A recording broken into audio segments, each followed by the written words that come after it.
تخيل معايا. القصة بدات من بعد ما العالم كامل بدا كيتحمس لكأس العالم 2026. الحدث اللي خاصو يكون فرحة عالمية تجمع الفقير والغني، الصغير والكبير.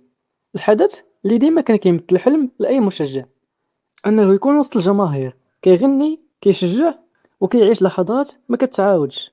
ولكن فجأة وبدون إنذار خرجت أخبار صدمت الملايين.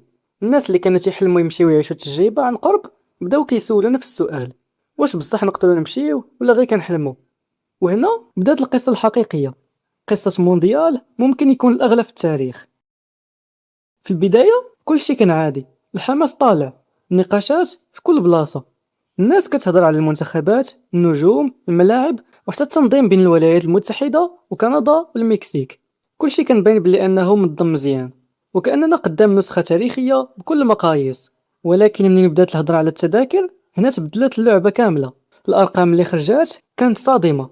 تذكرة عادية ممكن تبدا بثمن مقبول نسبيا، ولكن المشكل الحقيقي كيبان في المباريات الكبيرة، خصوصا النهائي، فين الثمن وصل لأكثر من 10,000 دولار.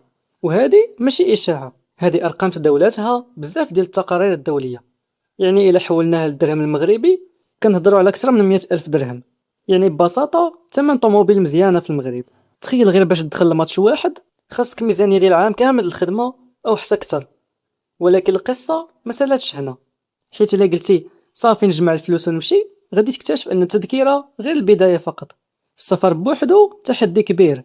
تذكرة الطيارة من المغرب لأمريكا ممكن توصل بسهولة بين 8000 حتى ل 10,000 درهم، ومع اقتراب المونديال هاد الأثمنة ممكن تطلع أكثر. ومن بعد كتجي الإقامة. الفنادق غادي تعرف ارتفاع كبير في الأثمنة، حيث الطلب غادي يكون خيالي، وكل مدينة غادي تستقبل المباريات غادي تعيش ضغط كبير في الحجز ديال الفنادق. وهذا الشيء كيخلي حتى الأماكن البسيطة تولي غالية. وثانيا تيجي التنقل داخل المدن، واللي في بعض الحالات وصل حتى ل 150 دولار، يعني تقريبا 1500 درهم غير في تنقل واحد. تخيل معايا، في المغرب 1500 درهم تقدر تعيش أسبوع مرتاح، تاكل وتشرب وتدور. ولكن تما غير تنقل بسيط. ومن بعد ما تجمع هادشي كامل كتوصل للحقيقة الكبيرة: باش تحضر كأس العالم خاصك على الأقل ما بين 50,000 حتى 100,000 درهم. وهذا الرقم ممكن يطلع أكثر حسب المباريات اللي بغيتي تحضر والتجربة اللي بغيتي تعيش. يعني ببساطة هاد الحلم ولا شبه مستحيل بالنسبة لعدد كبير من الناس، وخصوصا الشباب اللي كيحلموا يعيشوا هاد الإحساس ديال المدرجات ويشجعوا منتخباتهم من القلب. وهنا فين بدات موجة غضب. الجماهير عبر العالم سواء في السوشيال ميديا أو التصريحات بداو كيهضروا على نفس الفكرة: كرة القدم ولات غير ديال الأغنياء. وهاد الجملة ما جاتش من فراغ، حيت في المونديالات اللي قبل كان ممكن بزاف ديال الناس يمشيو يحضروا، وحتى التنقل كان أسهل وأرخص. ولكن دابا مع النظام الجديد ومع الطلب الكبير ومع تنظيم البطولة في 3 ديال الدول الكبار كلشي ولا معقد وغالي. ودابا كنطرح السؤال الحقيقي: واش هادشي طبيعي ولا كاين تغيير كبير وقع في طريقة تنظيم أكبر حدث كروي في العالم؟ الجواب كيبان من خلال مجموعة ديال العوامل اللي خاصنا نفهموها مزيان. اولا، هاد النسخة من كأس العالم 2026 غادي تكون الأكبر في التاريخ: 48 منتخب بدل 32، عدد مباريات أكثر، جماهير أكثر، وطلب خيالي على التذاكر. الملاعب عندها عدد محدود من البلايص، ولكن كاينين الملايين ديال الناس اللي باغيين يحضروا.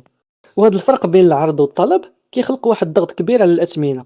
بمعنى آخر، اللي يقدر يخلص أكثر هو اللي غادي يكون عنده فرصة أكبر باش يدخل. وهذا الشيء حول التذاكر من فرصة للجميع إلى منافسة مالية حقيقية.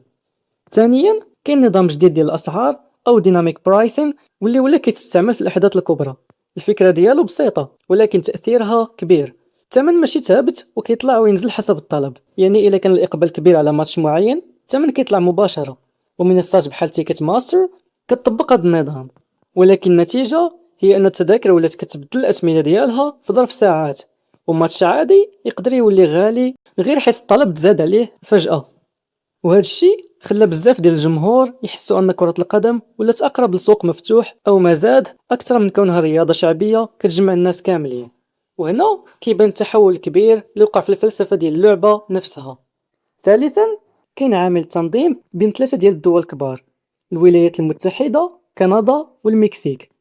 وفي الأول كيبان الأمر مثالي: تنوع ثقافي، ملاعب عالمية، وتجربة مختلفة تماما. ولكن في الواقع كنلقاو أن المسافات بين المدن بعيدة بزاف.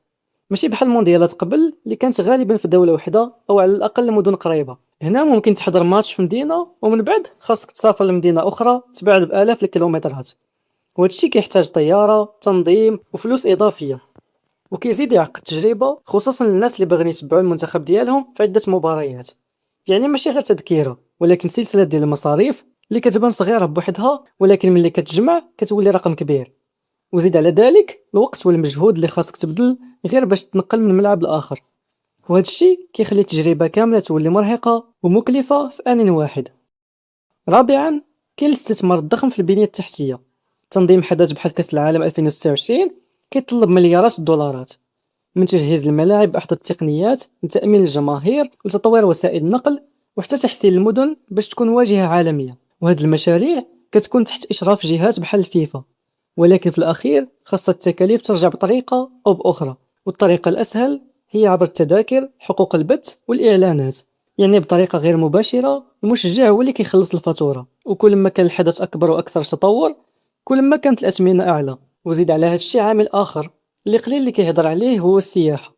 المدن اللي غادي تستقبل المونديال عارفة أن الملايين غادي يجيو، وهذا كيخلي الفنادق، المطاعم وحتى الخدمات البسيطة ترفع الأثمنة ديالها بشكل كبير. يعني حتى إلا قدرتي تشري التذكرة وتوصل غادي تلقى راسك كتخلص أكثر في كل أكتيفيتي كديرها، من الماكلة حتى لأبسط التنقل. وهنا كنرجعو للفكرة الأساسية اللي بدات كترسخ عند الجماهير: واش فعلا كرة القدم باقا لعبة شعبية ولا ولات تجربة خاصة غير اللي عندهم الإمكانيات؟ حيث في الماضي الحلم كان بسيط: تخدم، تجمع شوية ديال الفلوس وتمشي تشجع المنتخب ديالك. ولكن دابا الحلم ولا معقد، خاصو تخطيط كبير وميزانية كبيرة، وربما حتى تضحية بحوايج أخرى في حياتك. ودابا نرجعو ليك انت، وخاصك تجاوب بصراحة مع راسك: واش تقدر تخلص هذا المبلغ كامل باش تحضر ماتش واحد فقط، ولا تفضل تبقى في دارك تشجع من التلفاز وتعيش الأجواء بطريقة مختلفة ولكن أقل تكلفة؟ حيت إلا فكرنا فيها مزيان، بثمن تذكرة وحدة تقدر دير بزاف ديال الحوايج. ممكن تبدا مشروع صغير يبدل حياتك، أو دير سفرية داخل المغرب تعيش فيها تجربة زوينة، أو حتى تستثمر في شي حاجة ترجع لك بفائدة على المدى الطويل. وهنا كيبان التناقض الكبير بين حلم عاطفي مرتبط بكرة القدم وواقع مادي كيفرض عليك تختار. القصة ماشي غير أرقام، القصة هي كيفاش أكبر حدث كروي في العالم بدا كيبعد شوية بشوية على الناس اللي عطاو ليه القيمة ديالو. الناس اللي كيغنيو في التيران، اللي كيسافروا من بلايص بعيدة، واللي كيعطيو داك الإحساس الحقيقي ديال الكرة. وإذا بقات الأمور هكا ممكن في المستقبل نشوفو كرة القدم مختلفة تماما: أقل قرب من الجماهير، أكثر احترافية من ناحية التنظيم، ولكن ربما أقل روح، أقل شغف وأقل إحساس. وهذا الشيء هو اللي خصنا نفكروا فيه مزيان، حيت السؤال الحقيقي ماشي غير شحال الثمن، ولكن شنو الثمن اللي كنخلصوه باش تبقى كرة القدم ديالنا. واش فعلا هذه هي الكرة اللي بغينا؟